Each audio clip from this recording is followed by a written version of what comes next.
정비석 작품 성황당. 제길 뭘 하고 송구하나?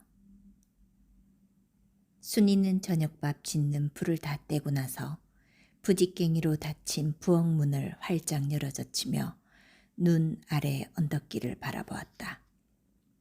하나 아래로 뻗은 길에는 사람은커녕 개새끼 하나 얼씬하는 것 없었다. 한참 멍하니 바라보고 있던 순이는 다시 아까와 같이 중얼거리고 나서 부엌 바닥을 대강대강 쓸어 건부레기를 아궁이에 집어넣는다. 그러고 나서 이번에는 빗자루를 든 채 토방으로 해서 뜰 아래 나서더니 천마령 위에 걸린 해를 쳐다본다.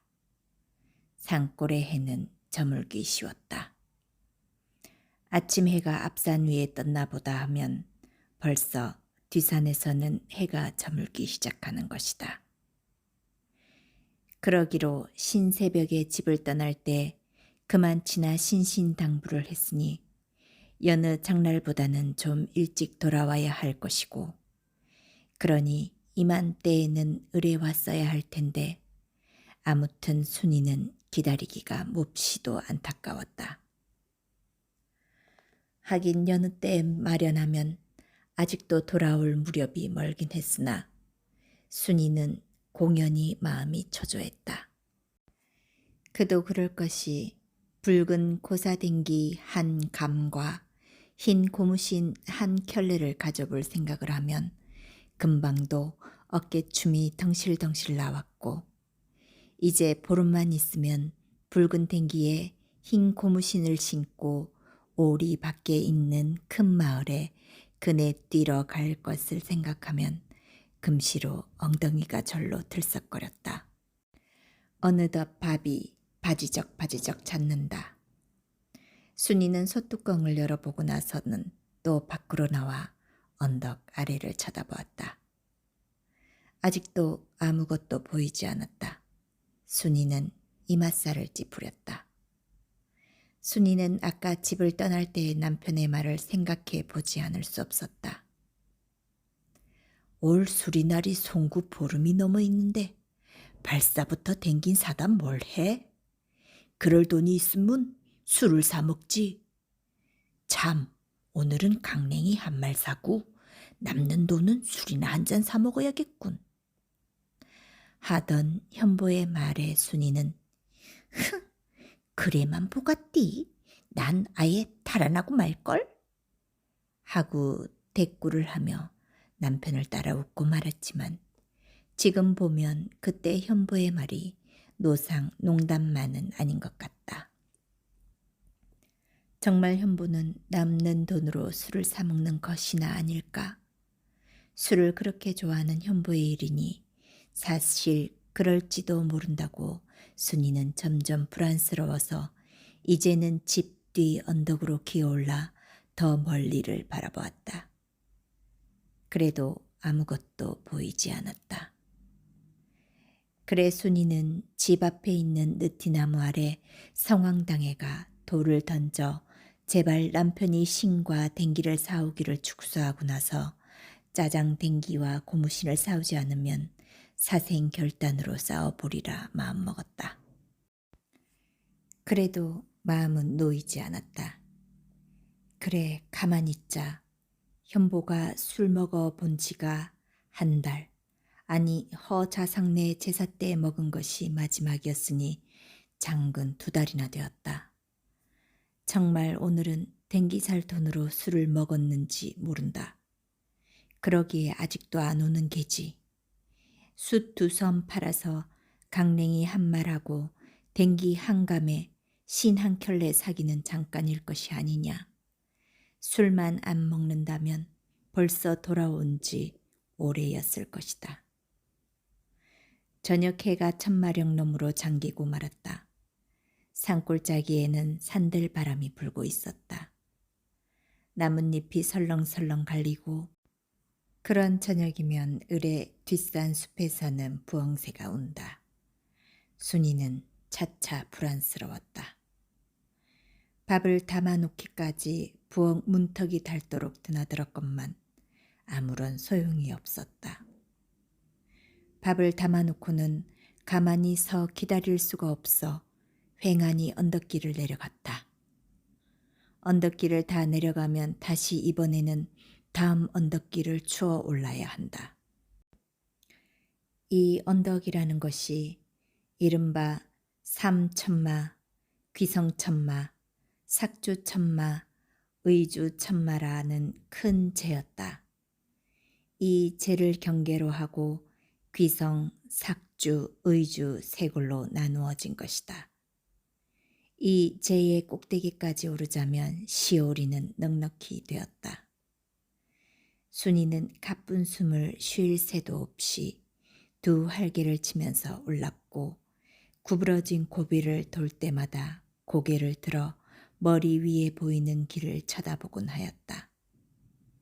장꾼도 인제는 거근에서 간혹 한두 사람씩 보일 뿐이었고 멀리서 수군거리며 걸어오는 발자취 소리가 들릴 때마다 행여 현보가 아닌가 하고 가슴을 조이곤 하였지만 막상 만나면 생면부지의 남들이었다.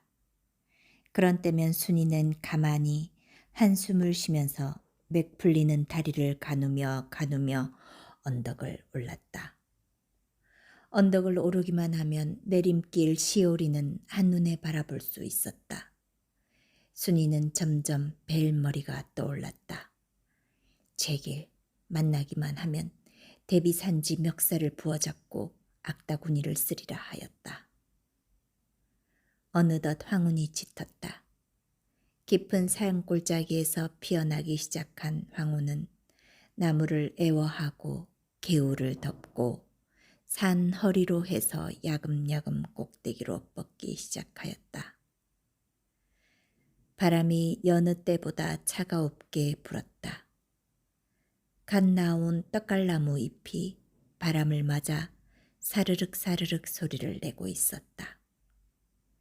길 옆 숲에서는 금방 범이나 산돼지가 뛰어나오지 않을까 싶게 굴같이 새까맸다.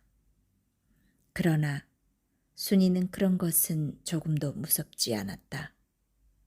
산에서 나서 산에서 자란 순이었다.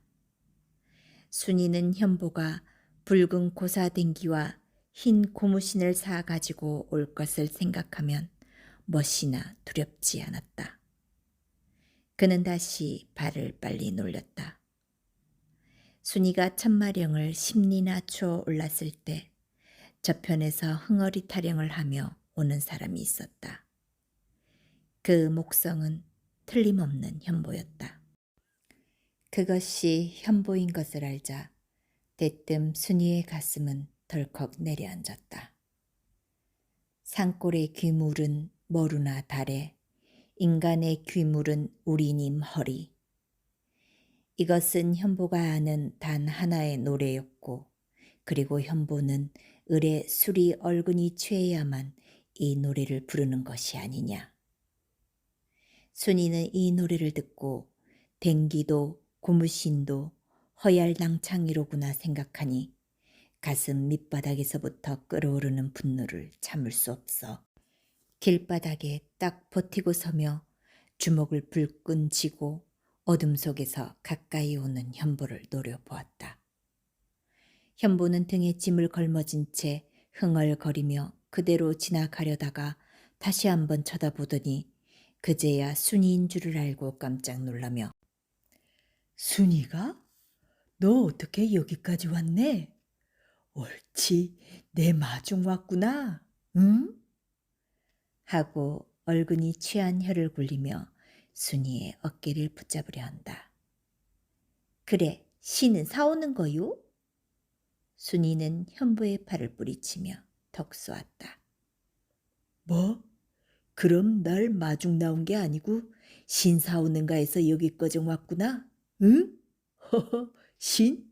신 사오고 말고 쎄헌 고무신 순이 신을 고무신 말쑥한 하이칼라 신 사오고 말고 하며 현보는 다시 순이의 치맛자락을 붙잡았다. 순이는 천만 뜻밖의 신 사온다는 김에 긴장이 탁 풀리고 반갑기만 해서 아무 반항도 하지 않았다. 정말 사오? 그럼 안 사올까? 원, 순이 고무신을 내래 안 사다 주면 누구래 사다 준자고? 어디 봅수다. 하고 순이가 퇴근하기 전에 현보는 벌써 부스럭부스럭 하더니 고무신 한 켤레를 등짐에서 끄집어내어 순이에게 주면서 여기서 한번 신어보련? 하는 현보의 말에 글쎄 좀 쉬어 갑수다. 둘은 길 저문 줄도 모르고 길석 풀밭 위에 주저앉았다. 순이는 얼른 종이를 풀고 어둠 속에서도 눈처럼 흰 고무신을 보고는 입이 해죽해지며 다 헤어진 집신을 벗고 새 고무신을 신어본다. 맞디? 응, 아니 좀 크다래. 겨냥보다 큰 걸 사왔수다래. 좀 큰 편이 날 것 같아서 그래도 과히 큰가 봐. 좀 큰 편이 낫대도 그래. 올 한 해만 신을 것도 아니고 발은 크지 않나 원. 크면 돈도 더하디 않겠소? 돈은 같아. 아따 같은 값이면 처녀라고 돈 같은 데야 큰 걸 개왔디. 돈은 같아요.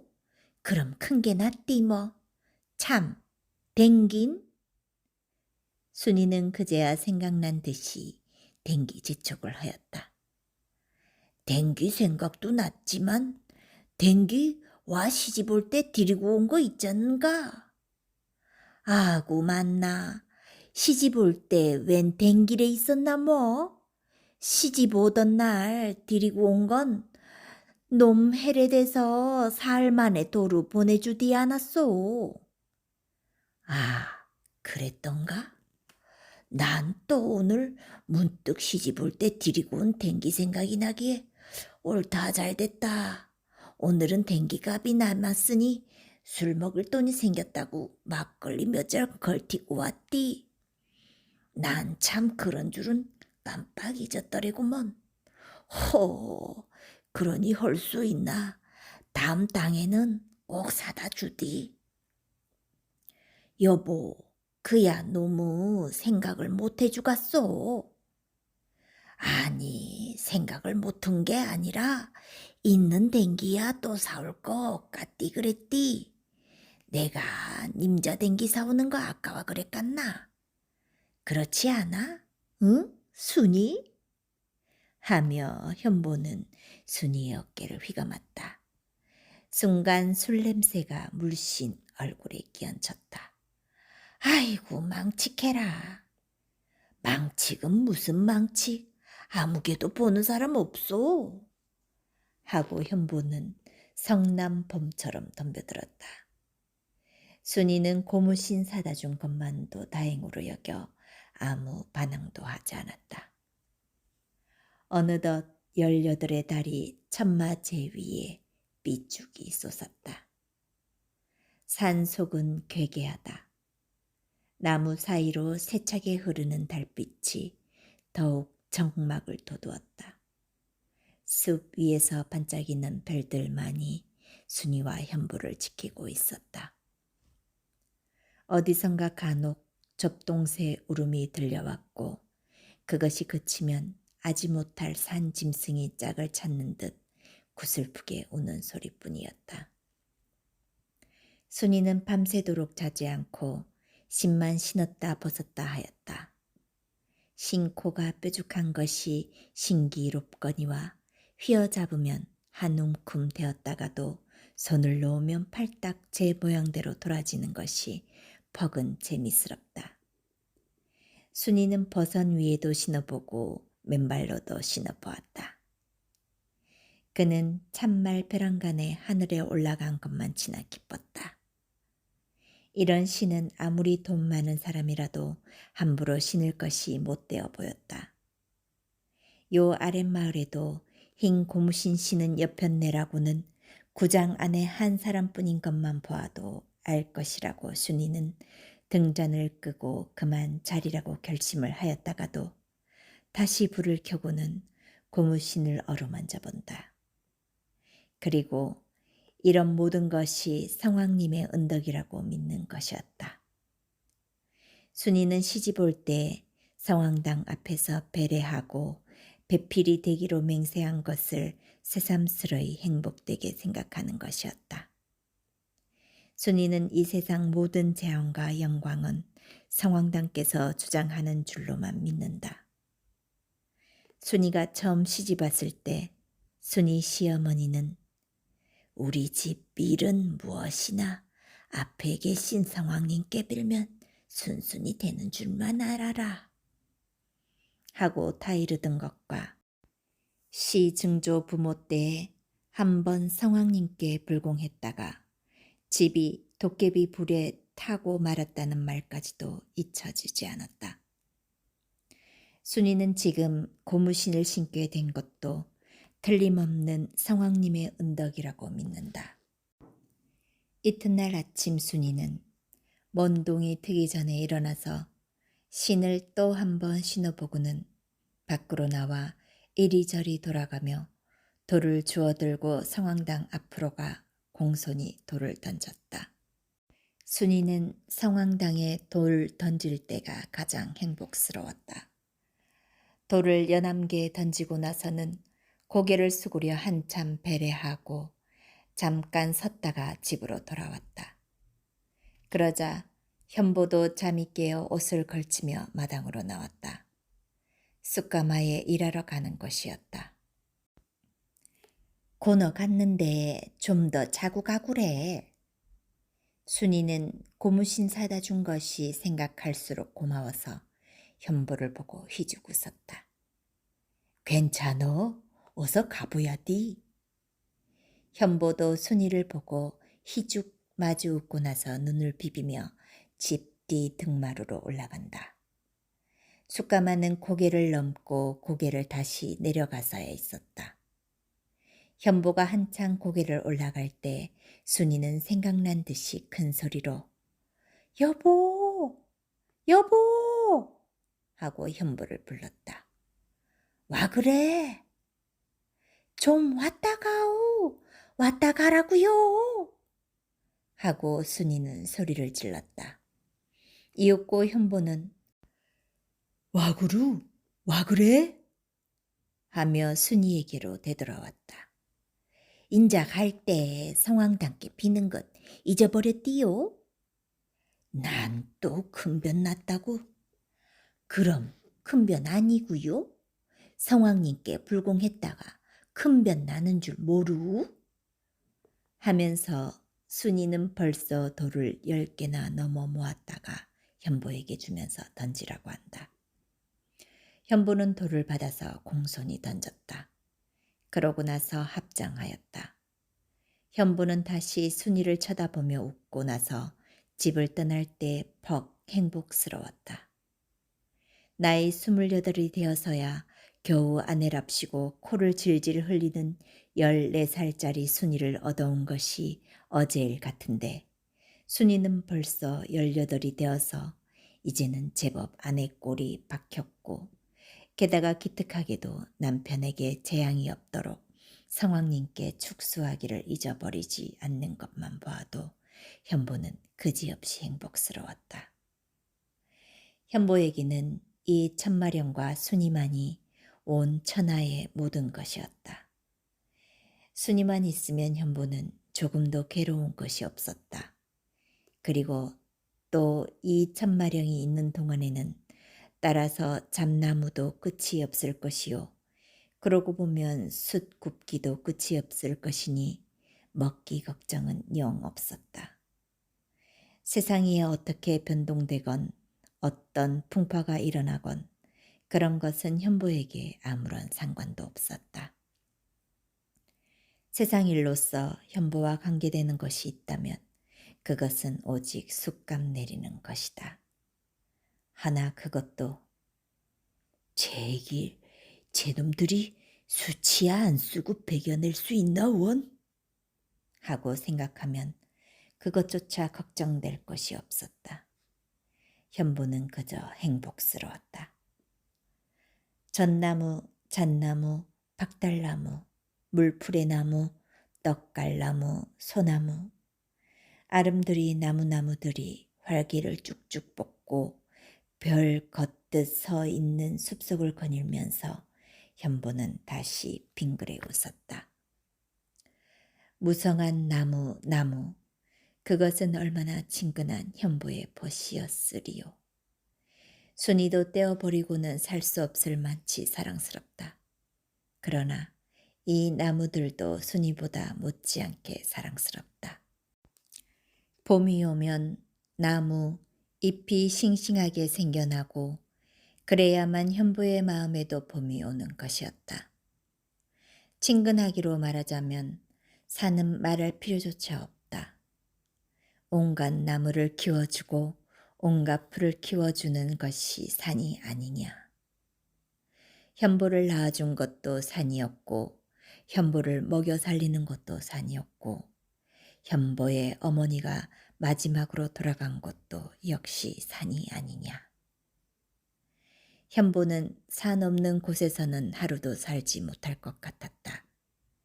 이런 생각을 하는 새 어느덧 현보는 숯가마에 다다랐다. 숯가마 속에는 그저께 채곡채곡이 모아놓은 나무들이 그대로 있었다. 현보는 옆에 쌓여있는 불나무를 도끼로 패기 시작했다.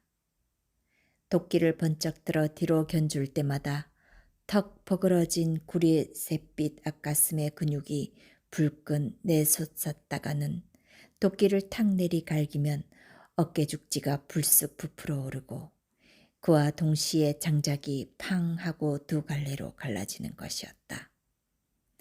이렇게 한 번 한 번 내리 갈길 때마다 도끼 소리는 지르렁 산에 울리고 조금 있으면 또 지르렁 하고 맞은편 산에서 반향이 울려나는 것이었다.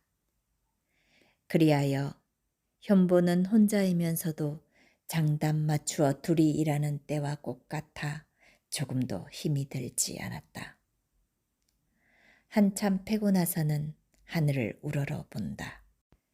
해는 초반때가 잘 되었다. 아침에는 벌써 천마령 꼭대기를 벗어났다. 현보는 이번에는 언덕길을 쳐다보았다. 아직도 순이가 조반 가져오는 것이 보이지 않았다. 그래 패던 것을 마저 패고 허리를 펴며 일어서니 이제껏 안 보이던 순이가 어느덧 눈앞에 나타났다. 아니, 금방 안 보이더니? 쳐다보더란 나무에 숨었더랬디. 용 망할 것이? 하고 현보는 울러매며 싱글 웃었다. 순이는 주둥이를 삐죽해 베고 나서 현보를 따라 풀밭에 주저앉더니 바구니를 연다. 바구니 속에서는 강냄박 2그릇과 산나물이 나왔다. 그리고 맨 마지막으로 삶은 감자 5개가 나왔다. 응? 웬 감자구? 궐 자시라고 삶아왔디?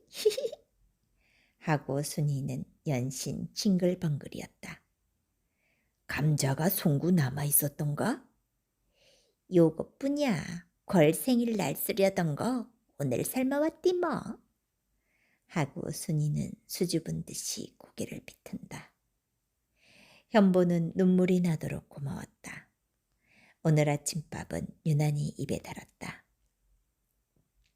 조반을 마치자 현보는 지게를 지고 나무하러 산속으로 들어가고 순이는 숯가마에 불을 떼기 시작하였다.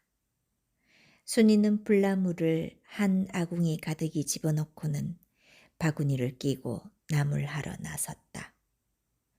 겨울이 어제 같더니 어느덧 산에는 만나물이 두치나 자랐다. 이윽고 고사리도 돋아나리라고 생각하면서 순이는 눈에 띄는 대로 만나물, 알바꾸기, 소리채, 민들레 이런 것을 캐어서는 바구니에 놓고 한다. 그러다가는 다시 숯가마에 와서 불이 쓰러지지 않도록 나무를 넣고 난다. 해는 중낮이 되었다. 별 곁듯 빽빽이 서 있는 나무 숲속도 훤히 밝았다. 겹겹이 쌓인 나무 속에서는 졸졸졸 얼음 녹음물이 흐르고 있다. 온 산은 꼭 정막 속에 잠겨 있다. 산새도 울지 않는다. 다만 보이지 않는 곳에서 종달새 소리가 들려올 뿐이었고 그것마저 구름 속에 잠겨지자 생각난 듯이 미라부리가 한 곡조 부르면서 멀리로 날아갈 뿐이었다. 순이는 나무를 캐다 말고 미라불이 사라진 먼 하늘을 조용히 우러러보고 있었다.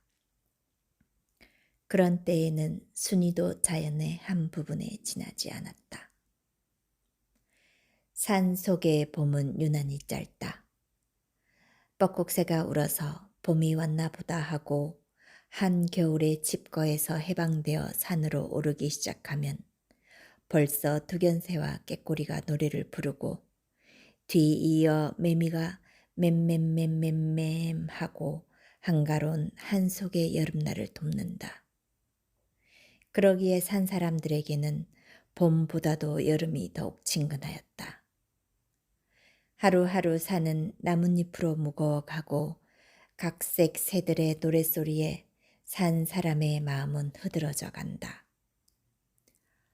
할미꽃, 안진뱅이, 진달래가 한물 지나고 도라지꽃, 나리꽃, 제비꽃, 하기꽃, 범부채, 매나리, 개나리, 가, 먼저를 다투어 필 무렵이면 쓰러졌던 잔디밭에도 새싹이 머리를 들고 그러노라면 풀밭에는 민충이 식셀에 귀뚜라미가 노래를 부른다. 토끼가 춤을 추고 여우노루가 양지 쪽에서 낮잠을 이루는 것도 이런 때이다. 한나절이 되자 날은 점점 무더워왔다. 사방이 병풍으로 휘두른 듯 산으로 감싸여 있었고 게다가 나무가 들어차서 바람 한 점 얻을 수 없었다. 순이는 아궁이 속을 한참 휘저 불을 되살리고 나니 얼굴이 화화 달고 전신에 땀이 물 흐르듯 하였다. 벌거벗은 윗도리에서도 젖가슴새로 땀방울이 줄줄 흘렀다. 순이는 나무를 듬뿍 짚히고 나서는 조구리를 손에 든 채 개울가로 왔다. 개울가로 오자 그는 치마와 배바지마저 헐헐 벗어 돌 위에 펼쳐놓고 덤벙 물속으로 뛰어들었다. 산골 물은 옥구슬처럼 맑고 얼음처럼 차가웠다. 순이는 저통까지 물속에 잠겨서 두 손으로는 물을 안구어 세수를 하고 나서는 어깨와 목덜미에 물을 끼얹고 그러고는 앞가슴을 씻었다. 한참 씻고 나니 몸은 날듯이 가벼워졌다. 순이는 물에서 나와 몸을 말리고 나서 옷을 입으려고 바위 위에 앉으려니 바위가 몹시도 따가워 찬물을 두어 번 끼얹고 앉았다. 이제껏 맑던 하늘에 어느새 검은 구름이 한두 점 나타났다. 소나기가 오려는가 하고 고개를 드니 천마령 위에서는 먹장 갈아 부은 듯한 검은 구름이 자꾸 솟아올랐다. 순이는 어서 소나기 내리기 전에 숯가마에 나무를 톡톡히 짚어 두어야겠다고 생각하면서 부산이 옷 든 곳으로 가보니 분명히 돌 위에 놓아둔 옷이 없어졌다. 혹시 딴 데 놓지 않았나 하고 벌거숭이채로 이리저리 아무리 찾아도 보이지 않았다. 숯가마에 놓고 왔나? 하면서도 분명히 숯가마에는 볶고 오지 않아서 아래 위로 샅샅이 찾아봐도 역시 보이지 않았다. 순이는 귀신이 고칼 노릇이라고 혼자 안타까워 돌아갈 때 저편 숲속에서 하하하하 웃음소리가 들려왔다. 순이는 깜짝 놀라 본능적으로 아래를 가리며 맞은편 언덕을 쳐다보니 숲속에서는 땅꼬바지를 입은 살림 간수 긴상이 자지러지게 웃으면서 순이의 옷을 쳐들어 보였다. 제길 망할 쌍놈의 새끼. 순이는 속으로 이렇게 욕하고 나서 입성 갖다 달라 요거 하고 짜증을 냈다. 이거 입성 아니가? 개따 입갓띠 누굴래 입딜 말래기? 하고 긴상은 여전히 빙글빙글한다. 남의 입성은 와가깠소. 와 개가시오. 내래 개 왔나 뭐? 고럼 누구래 개가구. 날래 개따 달라구요 여보. 개따 입으야디. 누구래 개따 꺼 좀 줄꼬? 글디 말고 개따 죽으래 여보. 자 이놈의 성화야 받아주나? 하고 긴상은 순이의 옷을 들고 개울가로 온다. 싫어요. 어디 말라요. 아이고 망치게 죽겠다. 순이는 발을 동동 굴렀다. 자 이런 송아가 있나. 입성 개따 달라기 깨져가면 또 어디 말라고.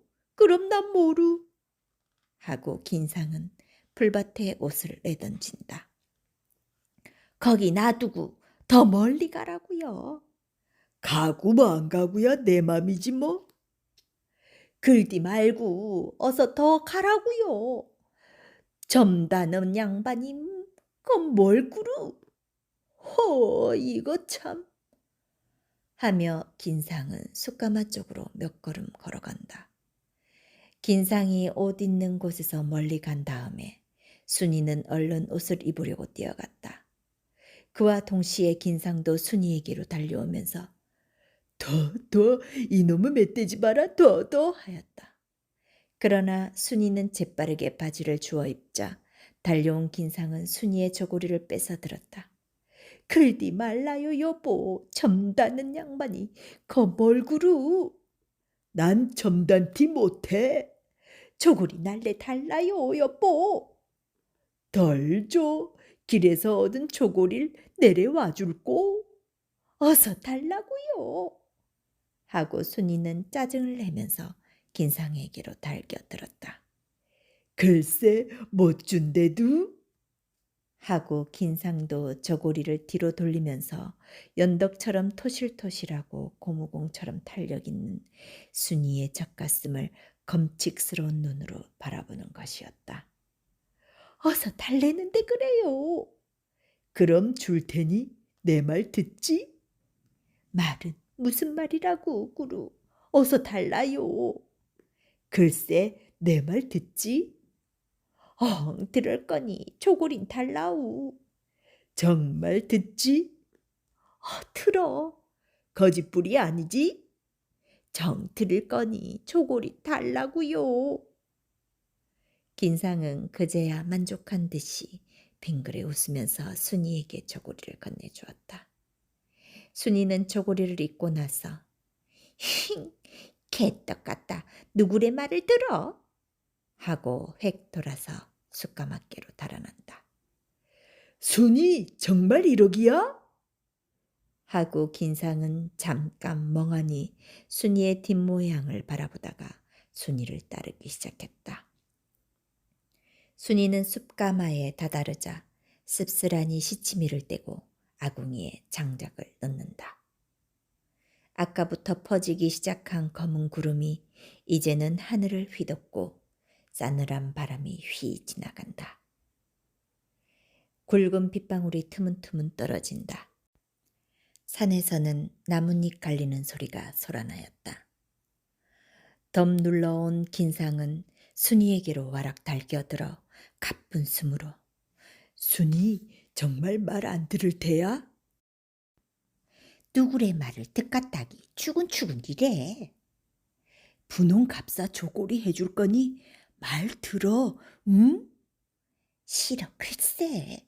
분홍 갑사 조골이 누구래 이깟대기? 하면서도 아닌 게 아니라 순이는 분홍 갑사 저고리가 입고 싶지 않은 것도 아니었다. 그러나 순이는 긴상의 꼴이 안 입고 왔다. 현본의 집에 늘 놀러 오는 사람 중에 순이를 눈에 걸고 있는 사람이 둘이 있었다. 하나는 긴상이고 또 한 사람은 산 너머 광산에서 일하는 칠성이었다. 칠성이는 돈벌인 긴상만 못해도 생긴 품은 긴상 10곱 잘생겼다. 그래 순이는 마음을 허하자면 긴상보다는 도리어 칠성이 편이었다.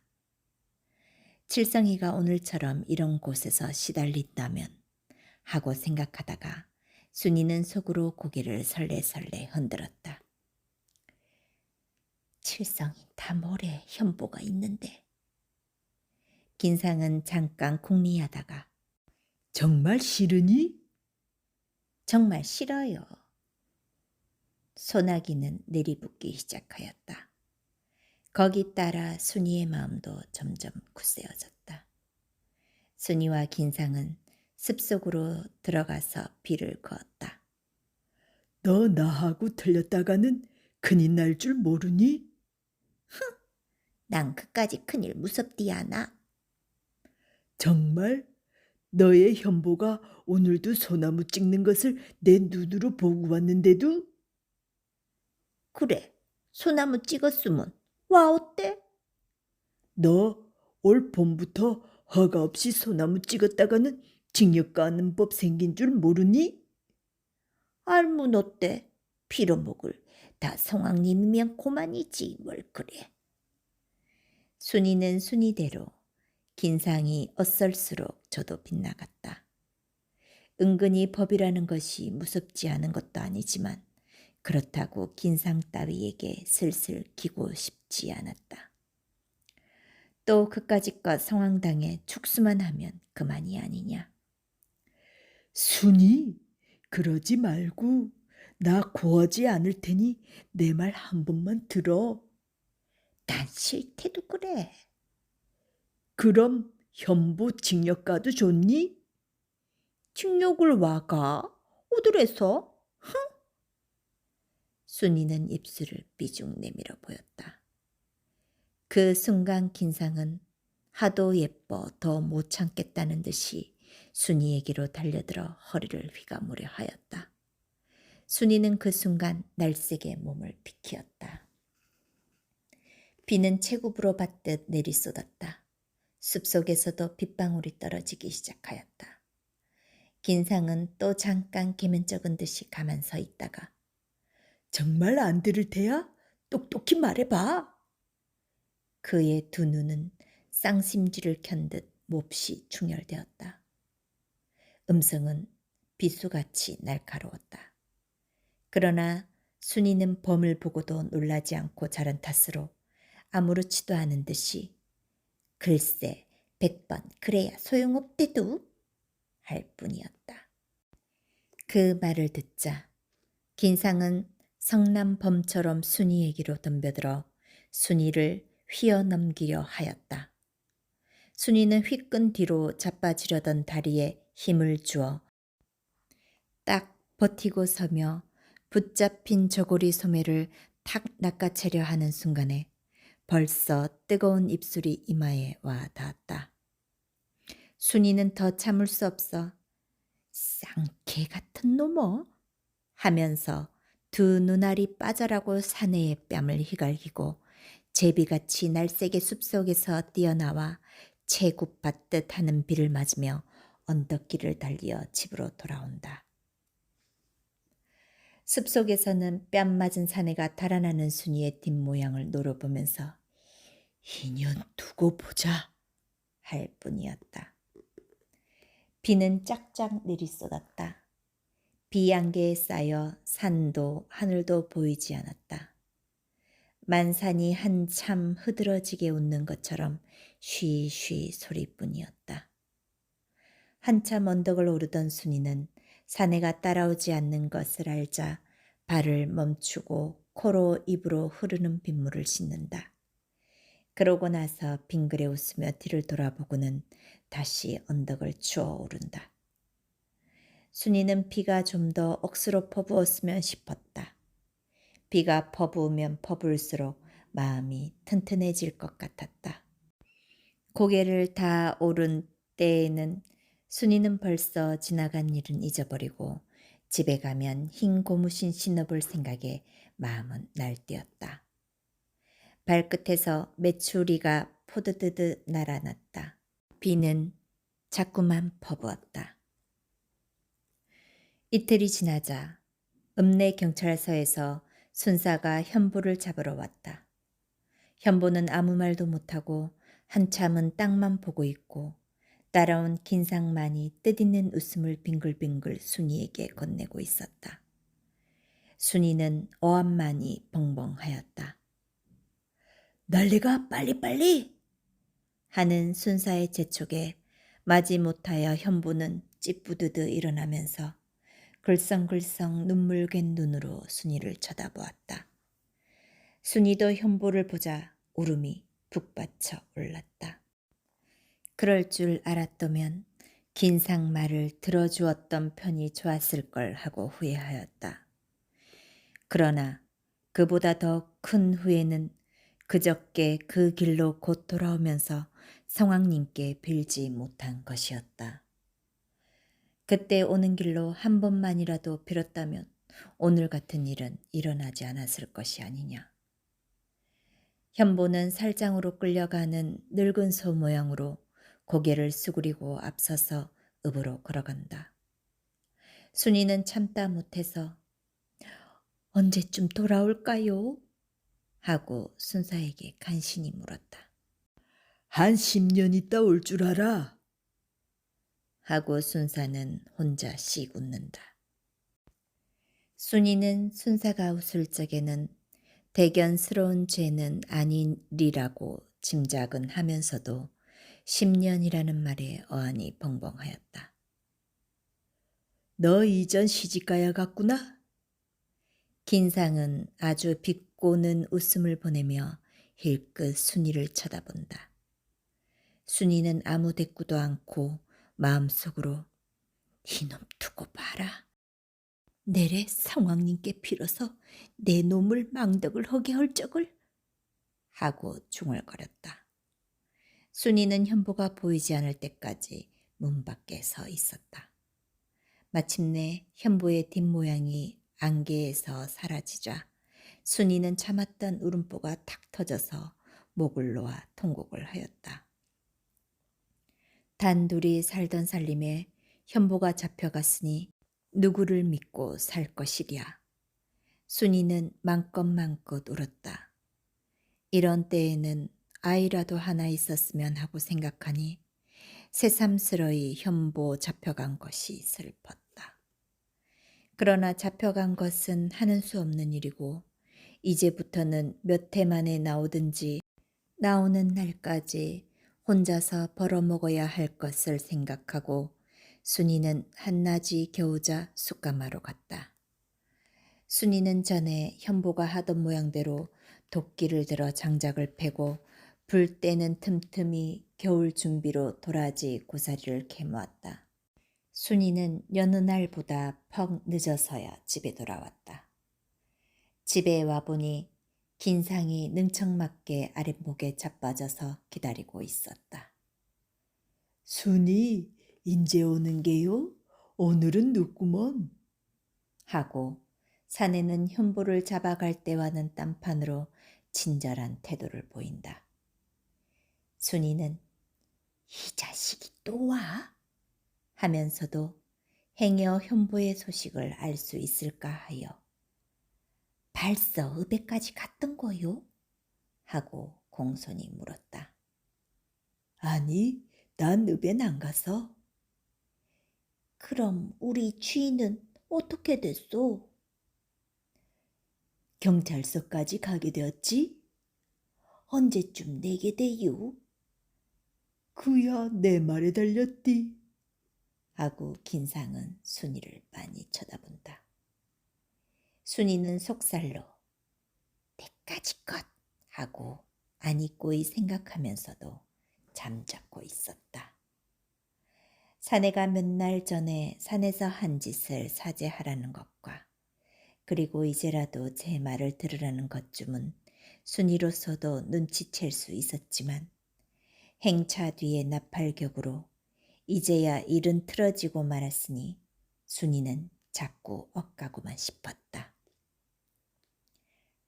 정말 순이가 안타깝다면 현보를 내일로라도 내보내줄까? 긴상은 순이가 혼자서 슬슬 길 줄만 알았더니 뜻밖에도 쓴 도라지 보듯 하는데 한껏 실망하지 않을 수 없었다. 그래 제 편에서 먼저 수작을 붙이는 것이었다. 난 괜찮아요. 근심 말고 거저 10년이고 20년이고 맘대로 둬둬주. 말룬 그래도 속에서야 불이 있는 터이지. 불쾌냉 화도 안 나오. 순이 그러지 말어. 응? 나 말 잘해서 니어 내보내주게 어디? 그 말엔 순이도 대꾸를 안 했다. 한참 침묵이 계속되었다. 바깥은 차차 캄캄해왔다. 하늘에는 별이 총총 떠서 열어놓은 문으로 북두칠성이 마주 보였다. 바로 집 뒤에서는 접동새가 접동 접동 해오래비 접동 하고 차량이 울었다. 순이는 긴상이 현보를 고자질한 것을 생각하면 이에 신물이 돌아서 공알 주먹으로 목덜미를 한 개 쥐어받고 싶었지만 열 도깨비 복음 못 주어도 화는 줄 수 있다고 그러다가 또 어떤 작패를 할지는 몰라 얼음얼음 해두었다. 그랬더니 사내는 좀처럼 돌아갈 여문 않고 징기를 쓰고 있어 순이는 점점 우라가 치밀었다. 그까짓 긴상 같은 산에 한 개쯤 덤벼든 데야 조금도 겁날 것은 없지만 저편에서 덤벼드는 판에는 순이도 가만히 있을 수 없으니 그것이 성가시였다. 현보가 내고 못 내고는 내 말 한마디면 그만인걸. 순이 와 그리 억질 수누. 긴상은 다시 수작이나 순이는 건으로 잠자코 있었다. 순이 현보 내일 놔줄까? 하고 긴상은 순이의 치마폭을 잡아당겼다. 이 놔요. 순이는 치마를 낚아채었다. 내 말 안 들으야 순이게 손에 댈 것밖에 있나? 사내는 점쩍김에 싱그룹고 나서 담배를 피워문다. 순이는 움두쿰도 없이 방바닥만 쳐다보고 있다. 여름밤은 덧없이 깊어갔다. 순이는 사내가 어서 가주었으면 하였다. 현보가 없기 때문에 이런 자식이 염치 좋게도 밤중에 와서 찌그랭이를 대는구나 생각하니 새삼스러이 현보가 그리워지며 우라가 치밀었다. 인제 잘래요. 가라우요. 순이는 사내에게 톡 쏘아 붙였다. 이 아닌 밤중에 가긴 어떻게 가누? 못 가면 어쩔 테요. 여기서 순이하고 자다 가디.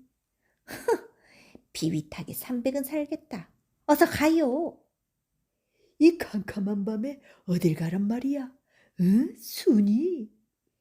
걸레네 집에 가라요. 그럼 순이 데려다 주겠나?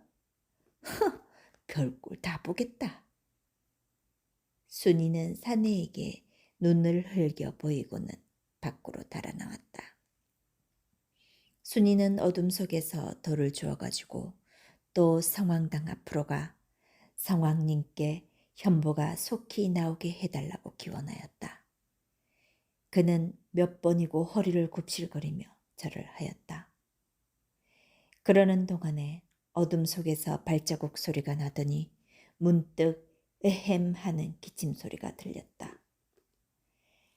칠성이가 현보 잡혀갔다는 소문을 듣고 찾아온 것이었다. 순이는 긴상의 얄개를 받고 있는 지금에 칠성이가 찾아온 것을 퍽 다행으로 여겨 이내 방으로 데리고 들어갔다. 긴상은 순이가 이제나 들어올까 저제나 들어올까 눈이 감도록 기다리던 판에 웬 낯선 사내를 데리고 들어오는데 일변 실망하고 일변 겁을 집어먹어서 눈만 끔뻑이고 있다. 퍽 어둡디요. 순이는 긴상 보란 듯이 칠성에게 말을 걸었다. 그러나 칠성이는 칠성이대로 아지도 못하는 사내가 방에 혼자 앉아 있는데 놀래어 얼른은 대답도 못하고 멍하니 앉아 있다. 허나 다음 순간 칠성이는 즉각적으로 눈치를 채고 갈구랑 눈으로 긴상을 흘겨보았다. 칠성이가 들어오자 긴상이 춤 먹은 지네가 되는 것을 보고 순이는 웃음을 참지 못하였다. 산속의 밤은 접동새의 울음속에 깊어갔다. 위대한 정막이 깃들여 있는 깊은 산이지만 그러나 순이를 사이에 두고 방 안의 공기는 일촉즉발의 위기가 각일각 닥쳐왔다. 아연같이 무거운 공기 속에서 칠성이와 긴상은 각기 눈앞의 폭풍을 깨달으면서 호흡까지 죽이고 있었다. 웬 사람이요? 드디어 긴상은 질식할 긴장을 이겨낼 수가 없어 혼잣말 비슷이 중얼거리고 순이와 칠성을 번갈아 보았다. 산 너머 있는 칠성이네야요. 하고 순이는 칠성이를 쳐다보면서 대답하였다. 긴상은 칠성이가 쭈그리고 겁먹은 듯이 앉아있는 것을 보고 한층 깔보았는지 무슨 일이 있어 왔나 이 밤중에? 제법 위엄있게 반말로 대든다. 일은 무슨 일이 갔소? 거저 말 왔지. 순이가 대답을 대맞자 일 없이 밤중에 여편네 혼자 있는 데를 와? 하고 긴상 어조는 더 한층 높았다. 대간절 당신은 어떤 사람인데? 이번에는 잠자코 있던 칠성이가 약간 떨리는 목소리로 침착히 반문한다. 그러나 칠성의 주먹은 어느덧 굳게 쥐어져 있었다. 칠성이가 벼랑간 큰 소리를 치고 나서는 김에 긴상은 잠깐 얼떨떨해 있다가 난 살림간수지. 현보가 살림법칙을 위반해서 조사할 것이 있어 왔지. 살림간수는 여편네 혼자 있는 밤중에 조사를 해야 되나? 칠성이는 가슴을 약간 앞으로 내밀었다. 그야 조사할 필요만 있으면 언제든지 조사하는 규칙이지. 세상에 그런 규칙이 어디 있단 말이가? 이번엔 칠성이는 정면으로 긴상을 노려보았다. 순이는 꼼짝 않고 앉아있다. 얘 이놈, 그럼 말버르장머리가 어딘디? 아무리 불황묵식한 놈이로기로서니 이 자식 뭐 어때? 시큰 놈은 똥이 관을 쓰고 나오니? 칠성이는 상반신을 일으켜 긴상 앞으로 다가섰다. 빠가!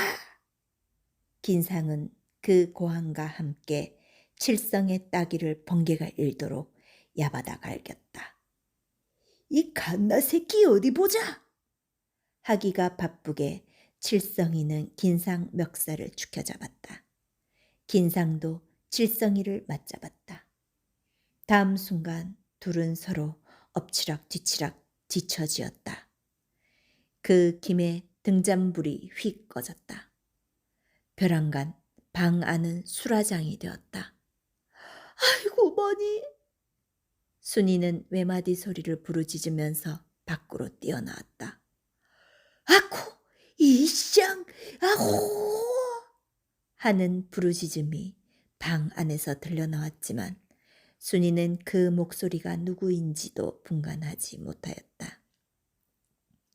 순이는 어쩔 줄을 모르고 벌벌 떨면서 태나, 아고 태나 하다가 문득 성황당 생각이 나서 느티나무 밑으로 달려와 성황님, 성황님, 대쌈을 좀 말려주십사.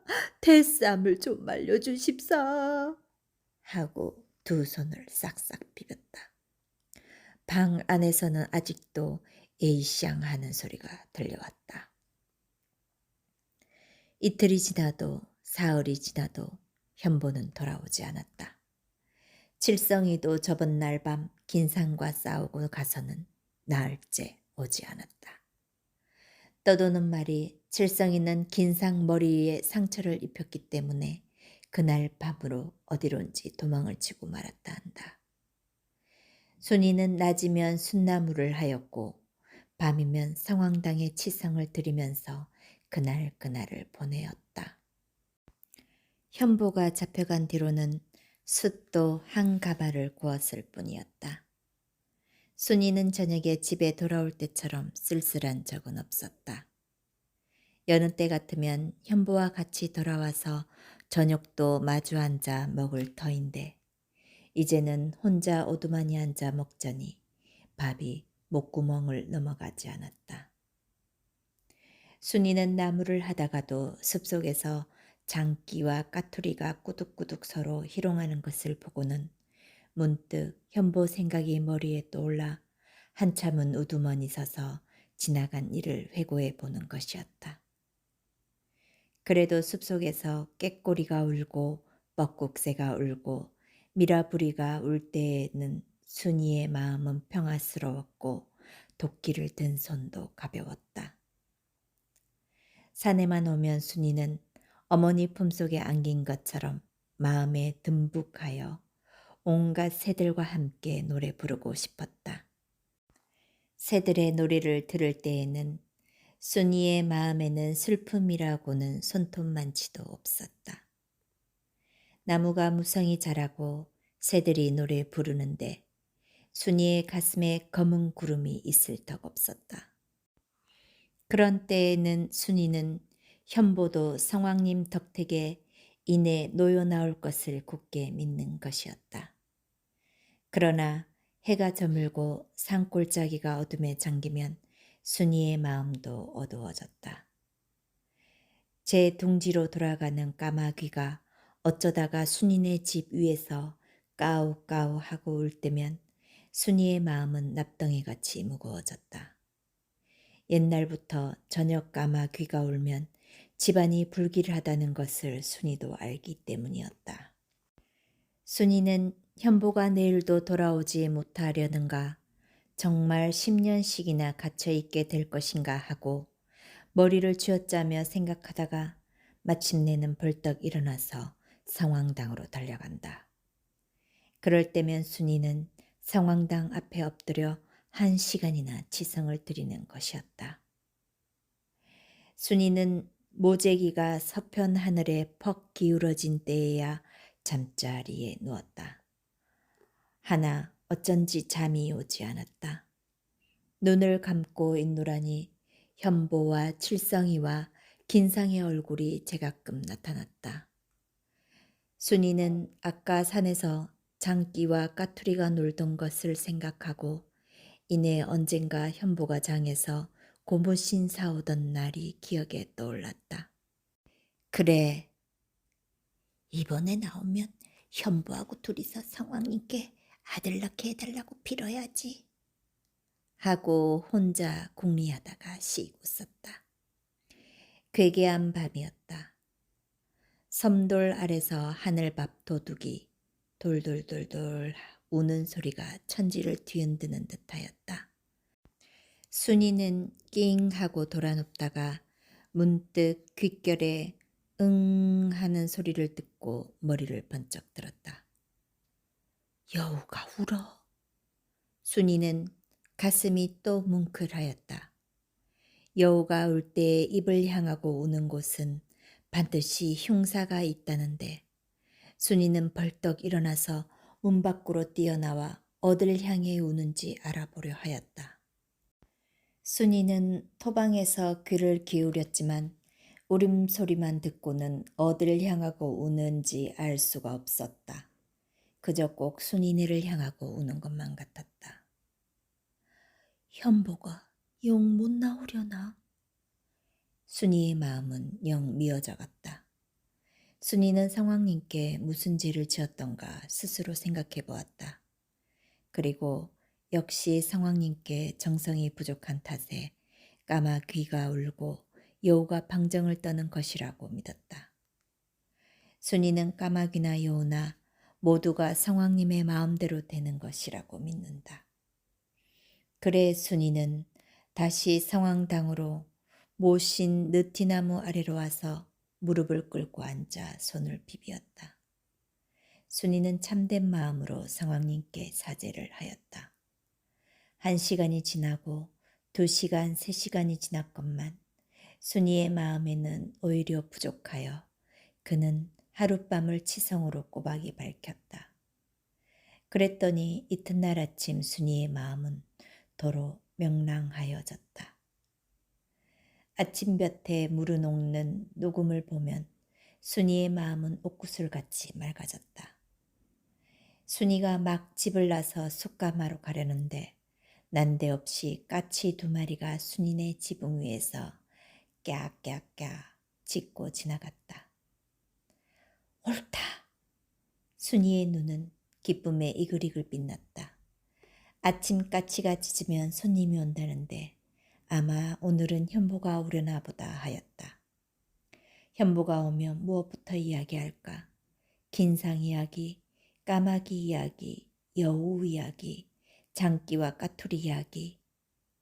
모두 신기로운 이야기 재료 같았다. 아니, 그보다도 성왕님이 얼마나 신명하시다는 것을 말하고 둘이서 아이를 낳도록 축수를 하리라 하였다. 순이는 기쁨에 일이 손에 붙지 않았다. 개그마리가 갈갈갈갈 하기만 하여도 고개를 들고 멍하니 섰곤 한다. 그러다가는 현보가 오지 않나 하고 언덕길을 쳐다본다. 한낮이 겨우자 더위는 찌는 듯하였다. 순이는 우통을 벗은 채 나무를 하다 말고 나무 그늘 풀밭에 펄썩 주저앉았다. 바로 머리 위에서 산 비둘기가 구구 하고 울었다. 순이는 고개를 들어 비둘기를 찾았다. 소나무 가지에서는 2마리의 비둘기가 서로 주둥이를 맞대 보기도 하고 머리를 비비기도 한다. 순이는 멀거니 그것을 쳐다보고 있노라니 가슴은 공연히 쓸쓸하였다. 순이는 오늘도 현보가 돌아오지 않으려는가 한숨 쉬면서 먼 하늘을 우러러 보았다. 바로 그때 순이! 하고 부르는 소리가 들렸다.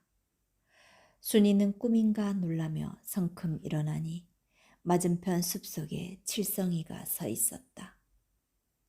아, 칠성이네. 어디 도망갔다더니? 순이는 반가웠다. 그렇지 않아도 순이 때문에 칠성이는 죄를 짓고 도망을 갔대서 미안히 여기던 판이었는데 뜻밖의 만나니 참말 반가웠다. 나 말이야 순이. 그동안 한 300리 되는 곳에 도망을 갔더랬디. 그와 그 자식 대가리를 깨뜨려 주었거든. 그래서 도망을 가긴 갔지만 암만 해도 순이 생각이야 잊을 수가 있어야지. 그래 순이를 데리러 왔어. 하고 사내는 순이에게로 가까이 다가왔다. 순이는 저고리를 입으면서 망측해라. 내리 왜 갈꼬? 말은 그러나 저를 생각해 주었다는 것이 노상 싫지는 않은 모양 같다. 안 가면 어쩌누. 현보는 언제 나올지도 모르면서. 와 몰라. 오늘은 나올 텐데. 오늘? 적어도 3년은 있어야 해. 3년? 이번에는 순이가 놀란다. 그렇디 3년은. 그러니 그동안 순이 혼자 어떻게 사누? 그러기 현보 나올 동안 나하고 같이 가 있자고. 그뿐인가? 인제 현보가 나온데도 다른 벌이를 해야지 숙구이는 못하거든. 와, 어드레서? 숫도 말이야. 이제부터는 검사를 하거든. 법에 가서 검사를 하지 않고는 못 팔아먹는데 그 검사가 오죽이 어렵냐고. 누구래 그럽디까? 누군 다 그러지. 발세 신문에도 났다는 걸. 순이는 점점 안타까웠다. 그까지 법이 뭐기? 성왕님께 빌면 그만이지. 순이는 혼자 짜증을 냈다. 성황님? 흐! 어디 잘 빌어봐라. 되나 안 되나? 순이는 어찌할 도리를 몰랐다.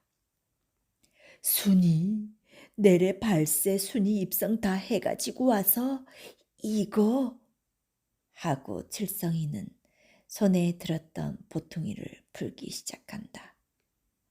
순이는 잠자코 보퉁이만 쳐다본다. 보퉁이 속에서 분홍 항라적삼과 수박색 몽메린스 치마가 나오는 것을 보고 순이는 눈이 휘둥그레진다. 이거 다 순이 입을 거야? 하고 칠성이가 순이 앞에 옷을 내미는 순간 순이는 기쁨을 참을 수 없어 빙그레 웃으면서 집에 있는 붉은 댕기와 흰 고무신을 생각해내었다. 그것을 다 갖추어 입고 나서면 그까지 꽁치지쯤 어림도 없어 보였다. 어서 입어 보라고. 그 말에 순이는 치마 저고리를 입었다. 순이는 기쁨에 날뛰었다. 산속이 갑자기 환해지는 것 같았다. 순이는 참 절세기야. 칠성이는 순이의 목을 끌어안았다. 그러나 순이는 가만서 생글생글 웃기만 했다. 구구구 산 비둘기가 또 울었다. 지금 순이에게는 칠성이가 현보와 꽃같이 보였다. 구구구 산 비둘기가 울 때마다 순이의 가슴은 하루 위의 눈덩이처럼 슬슬 녹아버렸다. 그날 저물녘에 머리에 있는 붉은 댕기를 들이고 게다가 연분홍 항라적삼과 수박색 치마를 떨쳐 입고 흰 고무신까지 받쳐 신고 나서니 순이는 세상에 부러운 것이 없었다. 발 한 자국 옮겨 놓을 때마다 치마폭이 너풀거리는 것이 안진뱅이 꽃보다도 고왔다. 빨리 가자고. 어둡기 전에 백리는 내디어야 하겠는데. 칠성이는 걸음을 재촉하였다. 순이와 칠성이는 다 저녁 때에야 300리 길을 떠나게 되었던 것이었다. 밤길은 불편은 하지만 낮에 가다 아차 잘못하여 긴상 눈에 띄면 큰일이었다. 순이는 가벼운 걸음으로 30리는 언뜻 거닐었다. 그러나 천마령 고개를 다 넘고 들길로 접어들자 순이의 마음은 점점 불안스러워졌다. 엉야, 좀 쉬어가자구요. 순이는 애원하듯 말하였다. 다리가 아픈가 뭐? 아니, 그래도 쉬어가디. 순인 그래도 불밭에 앉지 마로. 입석에 풀물 오르면 안 돼. 그럼 어떡하노? 그대로 서서 쉬어야디. 한참 순이는 말이 없었다. 칠성이를 따라가는 것이 옳을까? 순이는 풀밭에 주저앉고 싶었다. 그러나 풀밭에 주저앉으면 안 된다고? 순이는 불안스러웠다. 장차 아지도 못하는 지방으로 가는 것이 더더구나 불안스러웠다. 이제 가는데도 산이 많은가? 산이 뭐야? 들이판이디. 그까지 산 될까? 그럼 노루나 꿩 같은 건 없겠구만. 없고 말고. 부엉사 이 뻐꾸기 같은 것도? 그따위도 다 없어. 그래도 사람은 많디. 참 살기 좋은 곳인 줄로만 알겠디. 고사리, 토라지 같은 나물은 있나? 산이 없는데 그런 거 어떻게 있노? 글쎄, 근심 말어. 썩 좋은데 데리고 갈 터이니? 그러나 순이는 기분이 내키지 않았다. 가는 곳이 아무리 좋다 해도 산이 없고 나무가 없다면 그 뻔숭뻔숭한 데서 어떻게 무슨 재미로 살까? 더구나 공연히 사람만 많이 모여서 복작복작 한다는 그런 곳에 가서 사람만 많은 곳에 가서 지금처럼 고운 저고리에 고운 치마를 입고 마음대로 주저앉지도 못하고 어떻게 살까? 순이는 문득 참마령 안골짜기 자기 집이 그리웠다. 지금쯤은 부엉새 접동새가 울고 있으리라 생각하니 30리 밖에 떠나지 않은 여기부터가 싫었다. 순이는 고운 옷 입은 기쁨도 사라졌다. 그는 문득 현보가 그리웠다. 상왕님께 어젯밤 그만치나 치성을 올렸고 또 오늘 아침에 까치도 찢었으니 지금쯤은 집에 돌아왔을지도 모른다. 현보가 왔으면 나를 얼마나 기다릴까. 순이의 눈앞에는 현보와 둘이서 나무하고 쑥 굽던 장면이 떠올랐다. 아무리 생각해도 순이는 참마령과 형보를 떠나서는 살 재미도 없거니와 살지도 못할 것 같았다. 더구나 죄를 지으면 성왕님이 벌을 준다는데 300리가 멀다고 벌 못 주랴 싶어 순이는 고대 집으로 돌아가지 않아서는 안 될 것 같았다. 자, 또 떠나보디? 하고 칠성이는 성큼 일어섰다. 나 똥 좀 싸고 갈 거니 슬근슬근 먼저 가라요. 순이는 겨우 입을 열었다. 똥? 그럼 나 덕이서 기다릴 거니 이내 오라고, 응? 응. 순이는 선 대답을 하고 숲속으로 들어갔다. 숲속으로 들어가자 순이는 얼른 치마와 저고리를 벗어 나무에 걸었다. 그까짓 입고 주저앉지도 못하는 옷이라고 생각하니 조금도 애착이 없었다. 고무신의 발이 확확 달아와서 고무신은 벗어들었다. 순이는 옷을 나무에 걸어놓고는 고무신을 든 채 아까 오던 길을 거슬러 힝하니 다름질치기 시작하였다. 캄캄한 산길이었건만 순이는 가등가등 걸었다. 얼마를 걸어오니 그제야 접동접동 하고 접동새 우는 소리가 들렸다. 순이의 마음은 가벼워졌다. 이제야 저 살 곳을 옳게 찾아든 것 같았다. 집 앞 고개에 올라서니 집에서 빨간 불이 비치었다. 현보가 왔구나. 순이는 기쁨에 날뛰는 가슴을 안고 고개를 다름질쳐 내려왔다. 다시 언덕을 추어서 집을 향해 올라갈 때 순이는 성왕님, 성왕님 하고 부르짖었다. 모든 것이 성왕님의 덕택 같았다. 집 앞에까지 오니 현보의 기침 소리가 들렸다. 성왕님. 순이는 저 모르게 부르짖으며 느티나무 밑으로 달려왔다. 접동새가 울었다. 부엉새도 울었다. 늘 듣던 울음소리였다. 그러나 오늘 밤 따라 새소리는 순이의 가슴을 파고드는 듯하였다.